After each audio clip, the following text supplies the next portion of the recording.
SIBL বাণিজ্য সংবাদ জানাচ্ছে এখন। নতুন বিদ্যুৎ সংযোগ পেতে বাধ্যতামূলক করা হচ্ছে সৌর প্যানেল। উদ্দেশ্য বিদ্যুৎ সংকট কিছুটা হলেও কমানো, কিন্তু তা সফল তো হচ্ছেই না, বরং গ্রাহক পড়ে যাচ্ছেন লাখ লাখ টাকার অপচয় আর ভোগান্তির ফাঁদে। কেউ কেউ আবার সংযোগ পেতে সৌর প্যানেল ভাড়া নিচ্ছেন সাময়িকভাবে। শেষ পর্যন্ত এসব সোলার প্যানেলের ঠাঁই হচ্ছে ভাঙাড়ির দোকানে। গোলাম কাদির রবুর রিপোর্ট। নতুন নতুন ভবনে নতুন নতুন সোলার প্যানেল, নতুন বিদ্যুৎ সংযোগ পাবার শর্ত হিসেবে বসানো হয়েছে এসব প্যানেল।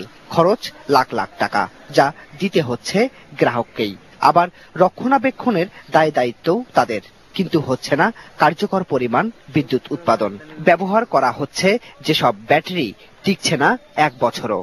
এটা মেইনটেনেন্সের অভাবে একসময় পুরো সোলার সিস্টেমটা অকেজ হয়ে যায় এবং এটা একটা আবর্জনা মনে হয়, এবং আবর্জনার প্রেক্ষিতে এটাকে একসময় রাস্তাঘাটে ফেলে দেওয়া ছাড়া আর কোনো উপায় থাকে না আমাদের। বাচ্চারা খেলতে পারে না, বাচ্চারা অজান্তেই হাত দিয়ে দিবে ওটার মধ্যে, আর ওটা ঠিক করা মেরামত করা অনেক কষ্ট। 2011 সালে নির্দেশনা জারি হয় বিদ্যুৎ সংযোগ পেতে হলে নতুন বাড়ি ঘরে কমপক্ষে 3% সৌর বিদ্যুৎ ব্যবহারের।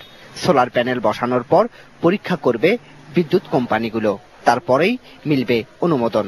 এরপরেই শুরু হয় নানা অনিয়ম আর দুর্নীতি। সোলারটার মেইনটেনেন্স করা হয় না। দ্বিতীয়ত, সোলার প্যানেলটা দেওয়ার পরে দেখা গেছে যে এক শ্রেণীর লোকরা কিন্তু এটার সাথে অসদেয় একটা ব্যবসা আরম্ভ করে। ব্যবসাটা আরম্ভ করে কি দেখা যায় যে একটা সোলার এক জায়গায় লাগানোর পর এটা আবার দ্বিতীয় জায়গায়, তৃতীয় জায়গায়, চতুর্থ জায়গায় লাগানো হচ্ছে। ফলে কিন্তু সোলারও কিন্তু ওই পরিমাণ বিক্রয় হয় নাই। আবার এক একটি ভবনে সোলার প্যানেল বসাতে সময় লাগছে 1 থেকে 1.5 মাস। আছে আমলাতান্ত্রিক জটিলতাও।